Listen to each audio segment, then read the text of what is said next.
are listening to the War Report. Talk about it. Let's talk about this game. Just initial thoughts. We saw some changes in the roster. We'll see more of that once we look at the matchups. But Javaris Johnson is your starting slot receiver, and I believe who's the guard who's now starting? The right guard is Stutz. Yeah, Stutz. Stutz is now starting. So how do we feel about this, gentlemen? I mean, obviously with the game Johnson had, you could see this coming, right? Right. So, yeah. I think Johnson earned the ability to come in here, and so I don't think he was so far behind Dawson to begin with, right? I think it was just more so about some other stuff that was going on than it was about talent. Dawson is definitely up and coming, but Johnson has the most experience, and he definitely showed out 17, 14, 17. I can't remember what 17, yardage. I think 117 yards on 4 catches in the last game. He showed a definite deep threat ability. Yeah, I think that was well earned. And then Cam Stutz, man. You know, I'm a big fan of Keandre Jones. I thought he was one of our more menacing offensive linemen for a while. But Cam Stutz had a good game. He had a good game. He was, you know, they were 1A and 1B going into the first week, and I think Cam Stutz performed a little bit better. So not upset about that. And as well, I think, you know, Brandon Council had a good game, and I don't know that. Well, Council had a decent game. I could point out some times where I was like, I don't know what you're doing right there, sir. But he did have a decent game. He looked more mobile than he had been previously. I don't know if he's healthier than he said. I think, well, coming into the season, this was the healthiest that he has been going into a season. Yeah, he had a foot injury. He talked about it at the presser on Monday with the players. He said that it was a long road back to get back to fully healthy, but this is the healthiest he had felt in a really, really long time. And that he's feeling the effects of the recovery and the strength and conditioning program and all that. So, yeah, he says he's feeling good.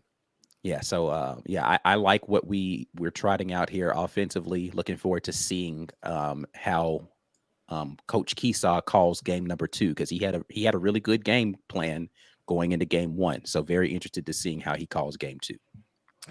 Real quick before we get into this, Stone Cold MA1 says Mike G is the man. 2 questions. 1, where will y'all be for pregame?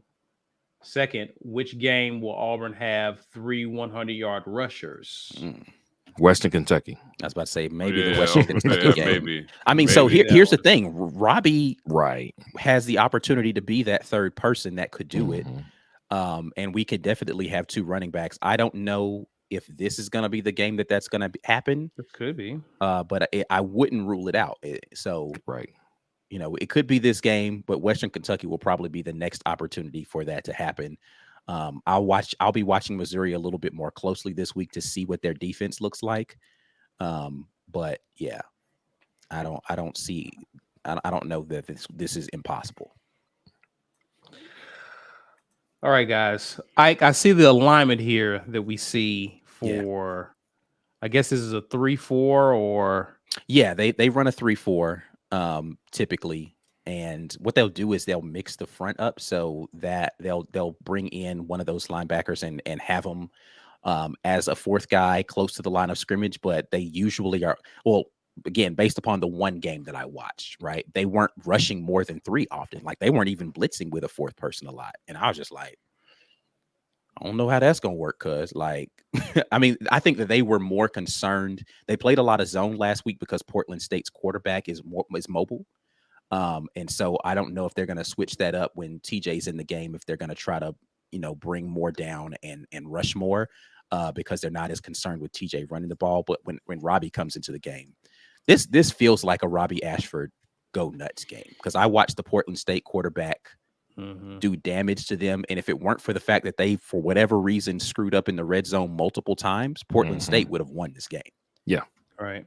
They had a interception in the red zone. They had a 4th down stop on like the 1 yard line before the half, and then close to the end of the game, they couldn't punch it in in the red zone. So they had 3 opportunities where they gave the ball away in the red zone, and I think they even kicked a field goal one time when they got down to the red. So like they couldn't score touchdowns in the red zone.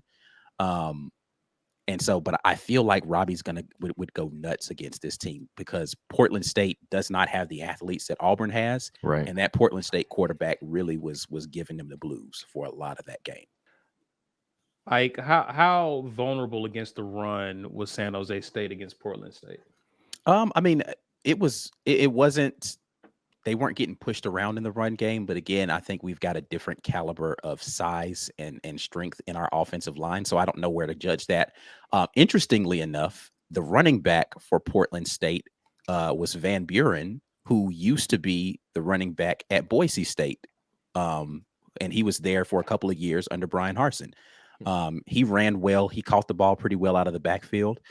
He's a bigger, more bruising back. He's more Sean Jackson than he is Tank Bigsby. But I mean, he did okay, but again, close to the goal line, they just couldn't punch it in, even with trying to give him the ball. So they did well up front, managing against the run, but it was the QB run that really just kind of killed them. The quarterback is who damaged them over and over again. Which is why you're liking Robbie in this game. Man, the quarterback draw, the just scramble out of the pocket, the naked bootleg stuff. Now, Portland State ran mostly out of shotgun. I don't actually know if they took any under center snaps in that game. I'm thinking back. I don't think they took any under center snaps except for maybe those goal line situations. So they were doing a lot of stuff out of shotgun, but let's say the QB hurt them a lot with his ability to be mobile. And it wasn't just like him scrambling around and then making a play happen. It was literally like, oh, my read isn't there, I'm out. Daniel Owen says, if TJ has multiple turnovers in this game, what action would the coaches take, in your opinion, fellas? I think it depends on what those turnovers look like. I mean, multiple turnovers is never going to be a good situation. Yeah. And here's the thing, and I said this, I don't actually remember when I said this. I don't think even if TJ goes and scores, like let's say that pass isn't underthrown and it's a touchdown, I still don't think he would have come back in the game after that drive. Right. I think that was going to be the last drive for TJ Finley, regardless of the outcome of that series, because they wanted to see more of Robbie Ashford. So it felt like he got benched after an interception or after a turnover. I don't think that that's the reality. I think the reality is that was his last series anyway. Right. So multiple turnovers. I don't know how ugly those turnovers look. When do they happen in the game? What's the circumstances of it? I think will play a factor into what the reaction from the coaching staff is. And then how well does Robbie play? Right. Like, I don't know. There's a lot. I don't know if I can just unpack that in a small answer. Maybe Mike, you might have more definitive thoughts on that than I do, but yeah, I don't. Like I said, I think what you said is right. It just depends on what those turnovers look like. Like, not every turnover is on the quarterback. Is it a good pass and it's tipped? And like if he's responsible, if it's the same types of turnovers that we saw in game one, then obviously that just wouldn't bode well for any quarterback headed into your first big non-conference matchup of the year. So we overtalk this, but the bottom line is if he plays well, he'll stay in, and if he doesn't, then they're going to shrink his role and expand the other guy's role. Right. That's where we're at. The best guy is going to be on the field. There's an irrational fear from fans that if TJ didn't play well, we would just stick with him all season and win 5 games. And I don't know why anybody, after watching this last coach bench the last quarterback versus Georgia State, I don't know why anybody would think that we would carry that same narrative into this year. I think he did what he had to do to get through year one. In the offseason, they make sure they wouldn't be in the same position this year where they were just stuck with a guy if he wasn't playing well. So I expect him to go with the guy who's playing well, and if they both play well, they'll both continue to have a role. Right. And that's really that simple. To that point, they are about to play Penn State, and I don't think they've even scratched the surface of what's in the playbook. And for that reason, they'll probably be a little coy with play calling. I don't think they'll try to get too exact if they don't have to. More like running based things, do some exotic stuff to maybe throw Penn State off. But I don't think it's going to be, here are our zone beaters. Here are our plays that we need to absolutely get points in this dire situation. They're going to keep some of that in their back pocket. And I'm sure whatever Keesaw called, which, by the way, let's give Keesaw some kudos, because that was probably one of the best called offensive games I've seen an Auburn in offensive 16 team. years. It might be a little bit more, dog. It might be a little bit more. It might be a little bit Right. more. Watch it. I'm getting excited though. You gonna get me talking now? Hold on now. Shoot. I'm sorry. I couldn't For resist real. that one. My bad. It was right there. It was easy. Yeah, It was easy. Uh, Yeah, Lare- Keyshaw called a good game, man. Yeah. Like that's what was most impressive. Like even when Brian Harsin was going to do the game planning for the Houston game, it was like, that's it. And that's not because we felt like one is just to look different than it had looked all season. It looked a little different, but it didn't look drastically different. The results were just underwhelming, and we were all a little disappointed with that. But last game was like, I see different things. And these things look effective. Even though it's a lesser opponent, these things look effective. So, yeah, I want to give kudos to Keyshaw. But I don't think what we see from either one of these guys is going to be everything that they've got planned for this season, because they're still learning and they know they got a lot of people to try to cut down this season. They can't put it all out there. But playing two guys allows you to keep some stuff in your back pocket. We don't have to empty the whole offense with any individual game because we got stuff we can run with the other guy that you've never seen before.